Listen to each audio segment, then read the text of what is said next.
First sample paper में question number 16 क्या कह रहा है, the ratio of the length of A vertical road, कि एक लेंथ है वर्टिकल रोड और लेंथ इट्स शैडो, उसकी शैडो का, उनका रेशियो में गिवन है 1:√3। डायग्राम बनाने की कोशिश करते हैं कि लेट करते हैं ये रोड है, इस डायरेक्शन में सन है, तो यहाँ से इसकी शैडो इस डायरेक्शन में बनेगी, तो हम राइट एंगल ट्राइंगल बनाएंगे क्योंकि ये क्वेश्चन किससे है, एप्लीकेशन ऑफ ट्रिग्नोमेट्री, उसी से है। तो इससे हम समझेंगे ये राइट एंगल एंगल होगा, यहाँ पे ये रोड है हमारी और ये लेंथ ऑफ शैडो है। क्लियर हो रहा है, ये शैडो की लेंथ है, ये रोड है हमारी। अब हमें क्या करना है, इसमें इनका रेशियो गिवन है, तो रेशियो से सिंपली हमें बात समझनी है। उसने पहले रोड का नाम लिया है, फिर शैडो का नाम लिया है, दैट इज 1/√3। तो हम सबसे पहले कहेंगे ये रोड है और ये लेंथ ऑफ शैडो है, तो लेट कर लेंगे कॉमन रेशियो। सबसे पहले क्या लेट करते हैं, जब रेशियो गिवन होता है तो कॉमन रेशियो लेट करते हैं, दैट इज x। तो एक वैल्यू बनेगी 1 × x और दूसरी वैल्यू बनेगी √3 × x। तो this is length of road, length of road हो जाएगी बेटा, that is x। May be centimetre metre में नहीं गिवन होगा तो तुम यूनिट लिख देना वहाँ पे, ओके। और इसके लिए length of shadow, length of shadow हमें गिवन हो जाएगी √3x यूनिट में। अब तुमको ये वाली वैल्यू अगर हमारे पास √3x है और ये वाली वैल्यू बेटा अगर x है, तो इस राइट एंगल ट्राइंगल में हमसे पूछा क्या है, angle of elevation of the sun at, ठीक है, सन एट दैट, ये अलग अलग है बेटा, सन एट दैट मोमेंट, ठीक है ना। ये बुक में एक साथ लिखा हुआ था, यहाँ पे हम समझेंगे सन एट दैट मोमेंट, कि सन का एलिवेशन एंगल तो ये वाला होता है, ऊपर से नीचे की देखें तो वो डिप्रेशन एंगल होता है।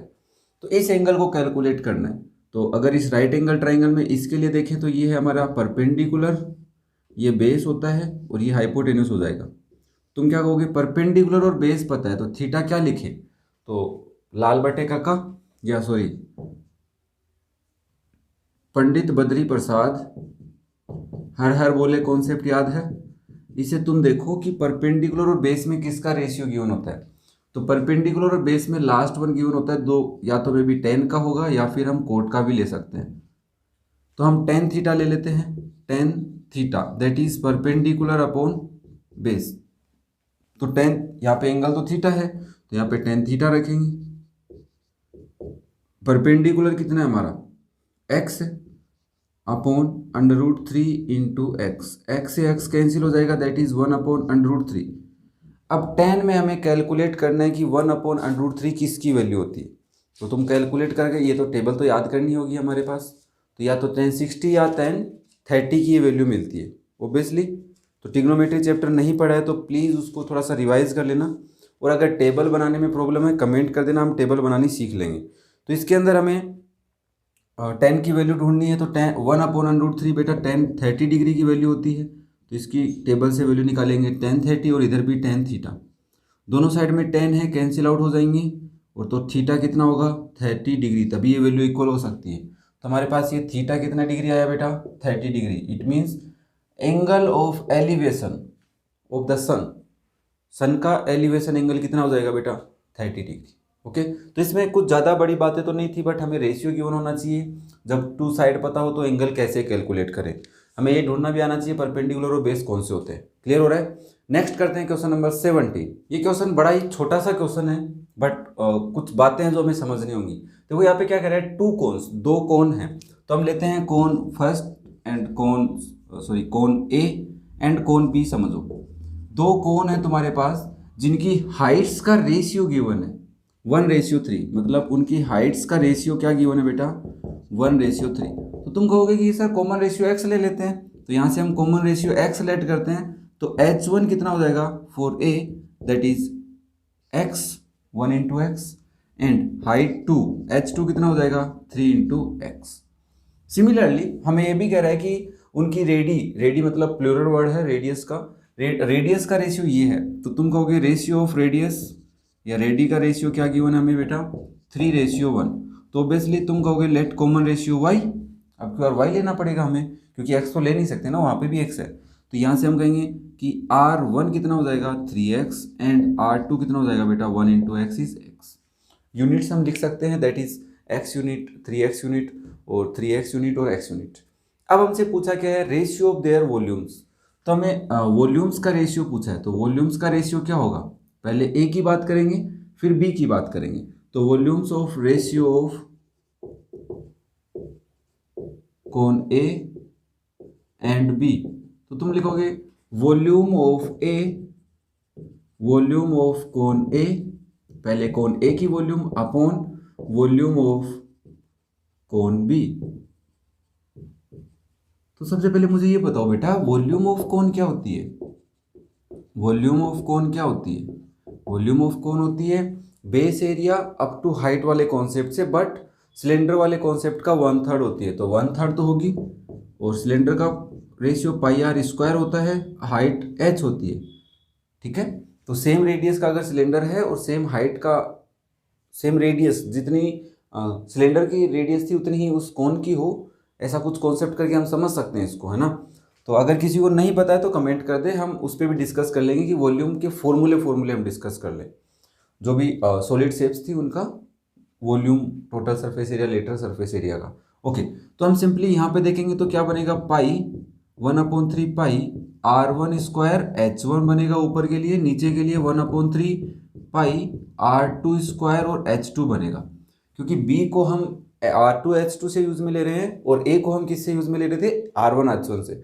अब यहाँ पे तुम देख रहे हो 1/3 से 1/3 कैंसिल, पाई से पाई कैंसिल, तो हमारे पास बच रहा है r1 square h1 upon r2 square h2।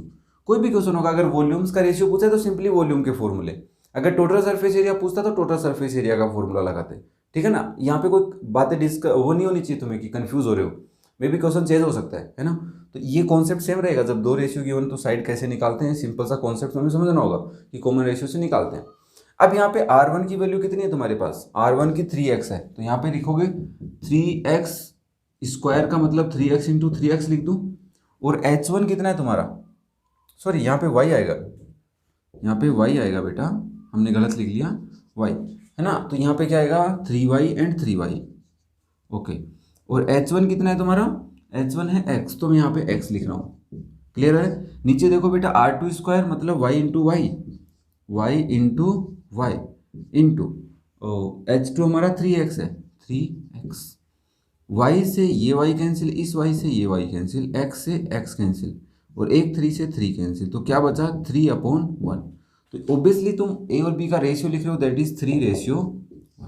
Answer क्या हो जाएगा 3:1। क्लियर हो रहा है। तो सिंपली तुम्हें रेशियो वाला कॉन्सेप्ट समझना होगा, अदरवाइज ये क्वेश्चन नहीं हो सकते। फिर हमारे पास कॉमन रेशियो का कॉन्सेप्ट है, सिंपल सा।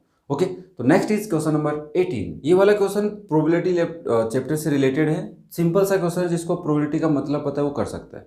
क्या कह रहा है, a letter of English alphabets, English alphabet is chosen at random, कि इंग्लिश के जितने अल्फाबेट्स हैं, तो हमारे पास पता है टोटल 26 अल्फाबेट्स होते हैं, और इसके अंदर दो ही कंडीशन हो सकती हैं, या तो वोवल्स हो सकते हैं या कॉन्सोनेंट्स हो सकते हैं। तो 5 वोवल्स होते हैं, A-E-I-O-U, एंड कॉन्सोनेंट्स कितने हो गए 21। ये दो बातें तुम्हें पता होनी चाहिए अल्फाबेट से रिलेटेड। तो सिंपली तुम ये क्वेश्चन कर सकते हो, वो पूछ रहा है what is the probability that the chosen letter is a consonant. तो मुझे एक बात बताओ, सिंपली हमें समझना क्या होता है प्रोबेबिलिटी में, दो ही बातें, पहला टोटल आउटकम और सेकेंड वन फेवरेबल आउटकम, कि उससे रिलेटेड कितने आउटकम्स आ सकते हैं। तो प्रोबेबिलिटी ऑफ कॉन्सोनेंट्स की क्या हो जाएगी, कॉन्सोनेंट से टोटल आउटकम कितने आ सकते हैं, पहले तो ये पता करो टोटल अल्फाबेट्स कितने निकाल सकते हो उस बॉक्स में से। इंग्लिश के अल्फाबेट है टोटल, एक बॉक्स के अंदर 26 ही होंगे, तो 26 अल्फाबेट्स तुम बाहर निकाल सकते हो। तो तुम लिखोगे टोटल आउटकम इज 26। फेवरेबल मतलब जो पूछ रहा है उससे रिलेटेड, तो कॉन्सोनेंट कितने बाहर निकाल सकते हैं 21, तो ऑब्वियसली हम लिखेंगे 21/26। समझ में आ रहा है कि टोटल आउटकम 26 थे, और हम कॉन्सोनेंट कितने निकाल सकते हैं, फेवरेबल आउटकम 21। अगर वोवल्स के लिए पूछता तो 5/26 हो जाता। क्लियर हो रहा है। नेक्स्ट है क्वेश्चन नंबर 19। इस क्वेश्चन में दो पार्ट्स हैं, दोनों प्रोबेबिलिटी से रिलेटेड हैं। तो पहले फर्स्ट पार्ट को करते हैं। सबसे पहले क्या करें, एक डाई इज थ्रोन, एक डाइस को थ्रो किया गया। तो हमें पता है डाइस जब थ्रो करते हैं तो 1 to 6 तक आउटकम आते हैं, तो 1 2 3 4 5 6 ही आ सकते हैं। तो कितने आउटकम आ सकते हैं, तो तुम कहोगे सर अगर डाइस को थ्रो किया है तो टोटल आउटकम कितने हो सकते हैं, टोटल आउटकम्स हो सकते हैं only 6, 1 to 6।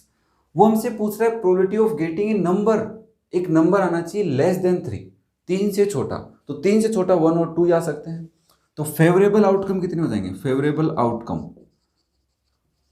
For number less than 3 that is only 2। Bracket में तुम लिख सकते हो 1 और 2 दो ही आ सकते हैं, इसके ब्रैकेट में तुम लिख सकते हो 1 2 3 4 5 6। तो हमें प्रोबेबिलिटी लिखनी है नंबर ऑफ लेस देन 3, तो इजीली तुम अब कह सकते हो कि सर 2 तो फेवरेबल आउटकम है अपॉन 6 है दैट इज 1/3। कुछ ज़्यादा सोचना नहीं है ना। ये याद रखना कि फेवरेबल आउटकम और टोटल आउटकम का कॉन्सेप्ट पता होना चाहिए, इजीली तुम ये क्वेश्चन कर सकते हो। अब अगर दूसरे पार्ट की हम बात करें जो और में हमें गिवन है, if the probability of A winning A game is 0.07, probability given है विनिंग W दैट इज 0.07।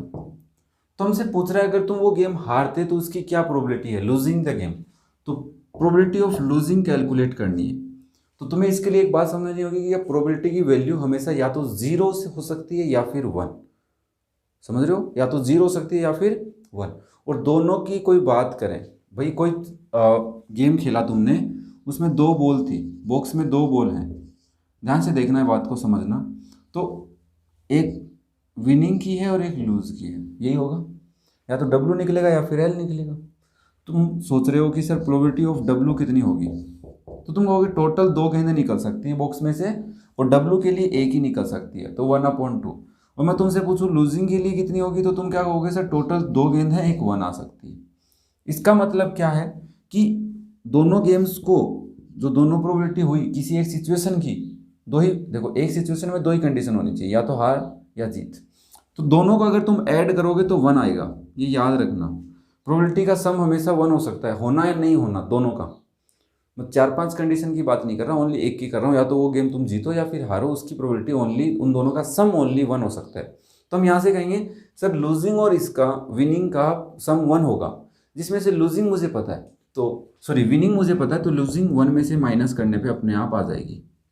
इसको चेक कर लो, हाफ एंड हाफ होती है, मे बी 3 होते तो कुछ और होता, मान लो 3 होते तो R होता यहाँ पे। मैं तुमसे कहता यहाँ पे कितना होगा, तो 1/3, यहाँ पे भी कितना होगा 1/3। और अगर मैं तुमसे पूछता विनिंग नहीं होने का रीजन कितना है, विनिंग नॉट W, इसका मतलब अगर W नहीं निकले तो क्या होगा, तो तुम कहोगे सर 3 है, उसमें से W नहीं निकलने के एक और एक 2 चांस है, इसमें तो निकलेगा ही ना, 2 में ही तो नहीं निकलेगा W बाहर। तो नॉट W मतलब लूजिंग समझ सकते हैं और ये विनिंग समझ सकते हैं, तो तुम कहोगे 2/3, दोनों का सम करोगे 1 आएगा।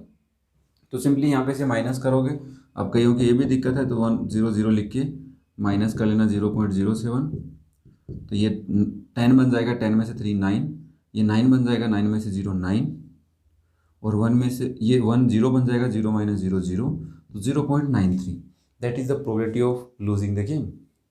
अगर विनिंग की कितनी बेटा 0.07। तो प्रोबेबिलिटी से रिलेटेड क्वेश्चन था, इजी क्वेश्चन है, इजीली हो सकते हैं। नेक्स्ट एंड आज की वीडियो का लास्ट क्वेश्चन है क्वेश्चन नंबर 20। क्वेश्चन के अंदर हमें क्या कह रहा है, देखो, if the mean of the first n natural number is 15, कि कोई n नेचुरल नंबर थे, उनका मीन कितना है, मीन कितना है 15। तो ऑब्वियसली हम मीन कैसे कैलकुलेट करते हैं, एवरेज होता है, जितने नंबर होते हैं उनका उसमें डिवाइड कर देते हैं, बट हमें ये भी पता है कि ऊपर वाले में हम उनका सम लिखते हैं। तो यहाँ पे कॉन्सेप्ट क्या है कि सबसे पहले सम नेचुरल नंबर कितने हैं, नेचुरल नंबर n है, नेचुरल नंबर 1 2 3 से लेके कितने हैं, n है बेटा, पता नहीं कितने हैं, इनफाइनाइट नहीं है, n नेचुरल नंबर्स हैं, काउंटिंग है बट पता नहीं कितने हैं। तो इनका सम कितना होगा, sum of natural number that is n + 1/2, ये होता है, पढ़ा है हमने अच्छे से, ओके। अब अगर इनका मीन निकालना होगा तो मीन में हमें पता है कि mean of n natural number कितना होता है, sum of natural numbers upon natural, जितने नंबर हैं उनका डिवाइड कर दो। तो इसको तुम फॉर्मूले को चेंज कर सकते हो, n + 1/2n, इसका रेसिप्रोकल करके मल्टीप्लाई करेंगे 2n आएगा, n से n कैंसिल हो जाएगा, बट मीन हमें गिवन है, इनका कितना गिवन है 15, तो वैल्यू कैलकुलेट करेंगे, 15 2 जा 30, क्रॉस मल्टीप्लाई करने पे n + 1, n की वैल्यू कैलकुलेट करनी है, 30 - 1 = 29। यहाँ पे मीन चेंज हो सकता है, डिजिट चेंज हो सकती हैं, बस समझना होगा कि मीन ऑफ नेचुरल नंबर कैसे कैलकुलेट कर लें। पहले सम कैलकुलेट करते हैं, फिर जितने नंबर होते हैं उनका डिवाइड कर देते हैं। दैट इज मीन जो 9th क्लास में हमारे पास इजीली था, है ना। सिंपल सा 1 नंबर का क्वेश्चन है, समझ में आए होंगे। तो सेक्शन ए हमारा कंप्लीट हो गया है। अब हम सेक्शन बी करेंगे नेक्स्ट वीडियो में। किसी भी बच्चों को कोई बेसिक्स में डाउट है, कुछ प्रॉब्लम है, कमेंट कर दो, उस चैप्टर से रिलेटेड बेसिक्स का वीडियो बना लिया जाएगा। बट पढ़ना पड़ेगा। कुछ बच्चे ऐसे भी जो इनको बस देखने आते हैं, सुन लेते हैं आराम से कि एग्जाम में क्या पता कुछ भला हो जाए हमारा, है ना। तो प्लीज़ अगर पढ़ ही रहे हो तो थोड़ा सा अच्छे से पढ़ो, तुम्हारा भला हो जाए, काम आ जाए तुम्हारे, है ना। लास्ट टाइम बचा है, पढ़ सकते हो तुम, सब कर सकते हैं। Okay, thank you.